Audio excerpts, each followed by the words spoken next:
తలుపు దగ్గర ఇటుక రాయి తీసుకుని నా దగ్గరకు వచ్చారు. నా దగ్గరకు వచ్చి నా దగ్గర కూర్చుని ఆ ఇటుక రాయి పెట్టి నా గుండెల మీద కొట్టడం ప్రారంభించారు.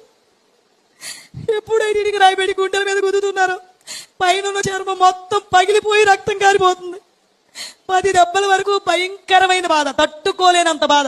విపరీతంగా వచ్చేసి చర్మం అంతా పగిలిపోతుంది, రక్తం కారిపోతుంది. విరిగి ఎలా పడిపోతుందో అలా నేను బోర్లాగా పడిపోయాను. ఎప్పుడైతే నేను బోర్లాగా పడిపోయానో ఆయనకి ఎంత బలం ఉంది, అంత బలంతో ఒకే ఒక్క దెబ్బ వేశారంటే అది వేడి వెన్ను పోసుకు అడ్డంగా దిగిపోయింది గోడలు. నిజంగా మన దేవుడు గొప్పవాడు కనుక నన్ను బ్రతికించాడు, కానీ లేకపోతే వెన్నుపోసు 2 ముక్కలైపోవాల్సింది. ఆ బాధను భరించలేక మళ్ళీ అరుస్తూనే వెల్లికిలా తిరిగిపోయాను. ఎప్పుడైతే వెల్లికిలా తిరిగానో ఛాతి దగ్గర నుంచి మోకాళ్ళ వరకు ఎక్కడ అవకాశం ఉంటే అక్కడ అదే గొడ్డలు పెట్టి నరిగేస్తున్నారు.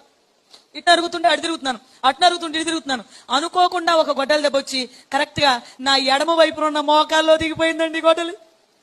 ఎప్పుడైతే గొడ్డలు మోకాల్లో దిగింది ఇంకా భరించలేక అరుస్తూనే కుడివైపు తిరిగిపోయిన వెంటనే ఇంకొక బలమైన దెబ్బ పడింది. అది పడ్డం ఈ కుడివైపు ఉన్న డొక్కలో నుంచి లోపల ఉన్న ఊపిరితిత్తుల వరకు వెళ్ళిపోయింది. ఎలా వెళ్ళిందో కానీ తిరిగి లాగుతుంటే గొడ్డలు రావట్లేదు, బట్టలు పెట్టేసి. ఇప్పుడు నా పరిస్థితి ఎలా ఉందంటే మనం కోడిని గనక మెడగోసి ప్రక్కన వదిలేస్తే ఎలా తన్నుకుంటుంది అంతకంటే భయంకరంగా నేను తన్నుకోవడం ప్రారంభించాను. ముఖ్యంగా నాకు కళ్ళు కనపట్లేదు, కళ్ళ నిండా రక్తం పడిపోయింది. ఏం జరుగుతుందో నాకు తెలీదు. ఇల్లంతా అలా కొట్టుకుంటూనే ఉన్నాను.